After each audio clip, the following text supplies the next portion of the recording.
Hi, good afternoon everyone. This is Liz Davis. I'm a nutritionist and I specialise in digestive health for busy women. So I help people fix their IBS symptoms, bloating, heartburn, painful digestion, any kind of associated hormone issues, chronic fatigue, etc., because they can all quite often be linked back, at least in part, to what's going on in your gut.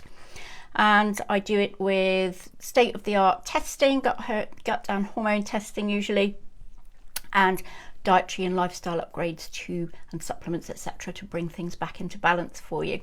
Now, dairy is often one of the areas that people will first want to explore with regard to alleviating their symptoms, and not just their digestive symptoms either.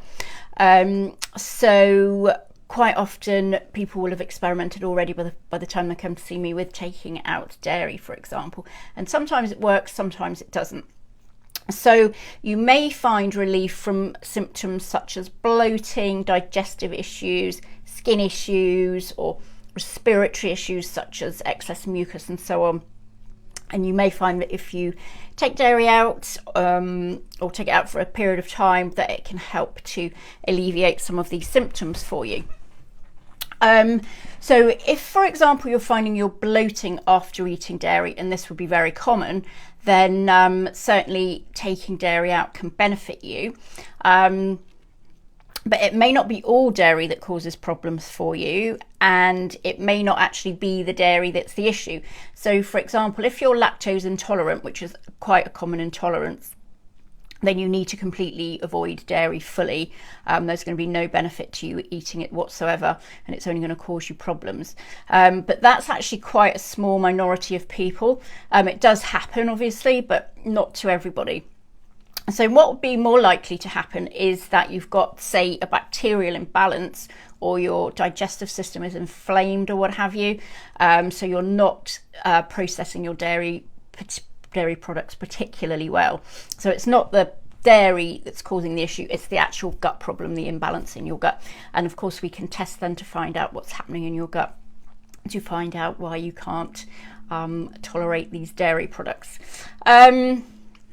If you really can't tolerate it though, you may find that if you take the dairy out, you can be avoiding things like cramps and bloating and diarrhea and nausea and all, painful digestion and all those other things. But that, just to re-emphasize, it's definitely not everybody that applies to. If you're suffering with skin problems, so acne, eczema, etc., that can be down to dairy, certainly.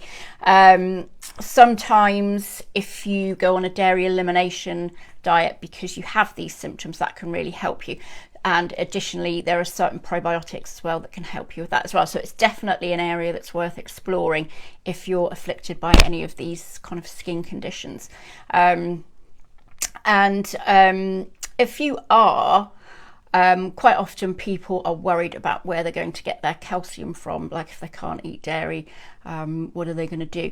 So dairy is it's an okay source of calcium. There are better sources of calcium.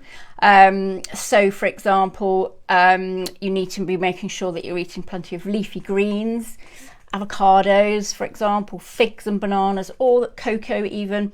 So they are also great sources of magnesium. So the magnesium as well is what you need to help you absorb the calcium. So you've got calcium, magnesium, which are helping you to absorb the magnesium is going to help you absorb the calcium. So they work very closely together. So if you want to make sure you're getting plenty of calcium and magnesium together in your diet, then make sure you're having plenty of seeds. So for example, sesame seeds and chia seeds are great sources of both, so include those. Sardines and tinned salmon, anything of those kind of fish with small bones, and are really great. Eat the small bones as well because they're a great source of calcium. Nuts, particularly almonds, and also tofu. If you are vegetarian or vegan, then that's a really great source of calcium for you as well. So not only are they source of calcium, but they're kind of really well absorbed as well. You may be someone who can tolerate certain sort of dairy products and not others. So a lot of people tend to have problems with plain milk. That can make you quite mucousy, and it can cause a lot of digestive issues.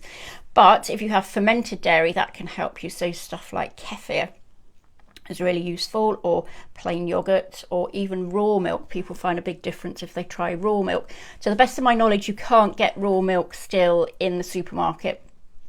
I don't think any supermarkets are selling it. So if you want to try that, it will have to be a case of getting it from the direct from the farmer, or farmers markets and places like that. But a lot of people find that they can tolerate that a lot better than conventional dairy, which can be, as we know, quite problematic. Alternatively, there's lots of plant milks, nut milks, etc.